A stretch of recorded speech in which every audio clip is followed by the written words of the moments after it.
today we had 10 pounds of ground chuck for $3.99 a pound. Now, a few weeks ago, I bought this 10-pound roll for I think $2.79, but you know the price of everything is going up. So, I have been working in the garden. I've dug my potatoes. I've pressure canned 21 quarts of them. I dug my onions. I chopped them up and I froze them. They're all ready to go in whatever I want to go in, whether it's salsa. I've got peppers and my peppers are still going, so I'm cutting them up, freezing them as I go, as I add to it. I went to Walmart's today. It's important as you're canning that you have the right tools and the right equipment. And I did not have a pan large enough to cook those big things of hamburger in. So I went to my local Walmart's and I got this giant baby. And I got two of these. As you're frying that hamburger and you go to drain it, these are pretty handy little gadgets, a big one and a little one. So I got two of those. This is a stock pot and it's heavy, and I can fry hamburger in that.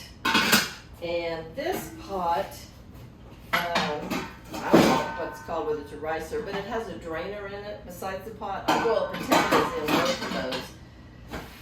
My new canner, pressure canner came in, so I now have two of them ready to go.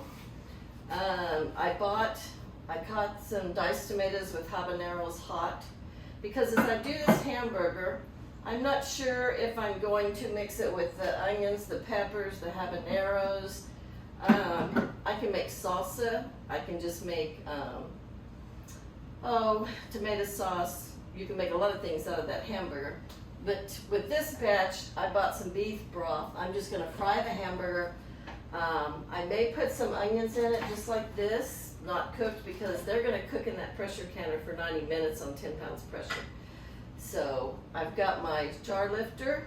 I've got quart jars, and I may go out to the lodge after a while and get pints and do them in pints instead of quarts. Picked up another little measuring thing. I would really like to have one larger than this, but this is the largest size they had, so I picked up that. Have your canning book, have your funnel. This little thing here has a magnet on the end. It picks your jars up out of the hot water when you're boiling them. It's important that you know what you're doing before you do it. So get out your ball canning book, go online. I watch YouTube videos. I watched a couple this morning of canning hamburger. I've canned hamburger before, but it's always good to do a refresher so that you will know exactly what you're doing. So I take my canner, I put 3 quarts of water in it so that it's hot. You want these jars hot, whether you put them in the dishwasher. That's a great way of not only washing them, but they're hot. You want everything hot when it goes into that canner.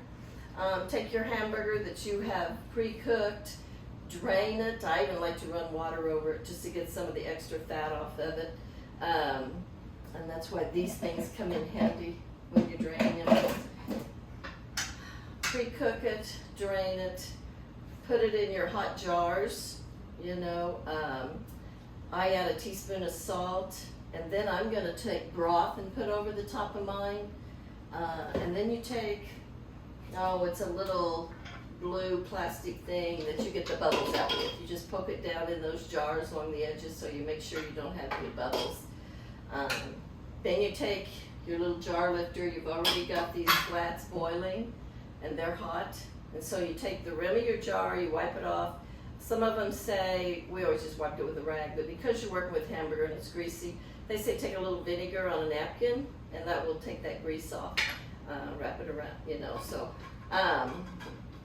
you've got your jars filled with water. Put your flat on, put your ring on. Don't over tighten that ring. It just needs to be kind of snug, Put those jars in your canner of water. Put the lid back on, seal your lid down. Be familiar with your canner, know how to work your canner. These are the little weights. One of them is 5 pounds pressure, 2 of them is 10 pounds pressure. They come with a third that is 15, but about everything I do is 10 pounds pressure. So anyway, this little round thing on the end, thing here, when it you let your you let your thing boil till it's steaming for about 10 minutes, good and hard steaming, and then you put your little pressure thing down on it with 10 pounds pressure. Meat, you're going to do 10 pounds pressure for 90 minutes. Don't try to do meats in water bath canning. I watch these videos and they say great grandma did it for 100 years. Don't even go there as far as I'm concerned. I don't want to put all this work into it and not have done it in a safe way. And so I go by the USDA, you know, what they recommend, and they do not recommend pressure canning, water bathing meat, which is just boiling it in a big pot. Let's see, so anyway, we've got our little lids on. When this little thing starts jiggling, rocking gently, that's when you start timing it. And you time it for 90 minutes. I set my timer. You time it for 90 minutes with it gently rocking. When the timer goes off, shut your heat off. Don't mess with it. You know, you can slide it off of the burner if you want. Mine's usually too heavy. I just leave it. But anyway, let the pressure go down. This little vent thing here, whatever they call it, when it's under pressure will come up, and then when the pressure is down, it will go back down again, and that's when you know your pressure's off. When you're ready to take the lid off, always take it off with the lid facing you so that the steam rises out here and not, if you did it this way, it would be in your face. Always lift it to the back so that it's not in your face. Take your jar lifter, lift your jars out. I take them over and set them on my counter with a big heavy double towel. You don't want a cold counter and a hot jar, you know, and I lift them there, and you'll start hearing ping, ping, ping, ping. After they cool down, like usually it's the next day, I take the rings off. You don't want to necessarily, you don't want to leave your rings on. Take your rings off, wipe the jars down good, and then store them in a cool, dark place. I have a nice pantry room in my basement, and so that's where I store my stuff. So, that's quite, you know, the important thing is have your tools, your pans, big enough pans ready. There's nothing more irritating than not being prepared or in the middle of canning, find out you don't have something that you need. Have all of your supplies ready. I do it in the evening because we're hitting almost 100 degrees. It's probably 100 degrees out there. I'm not going to can during the day. I'll do it in the evening or the early morning.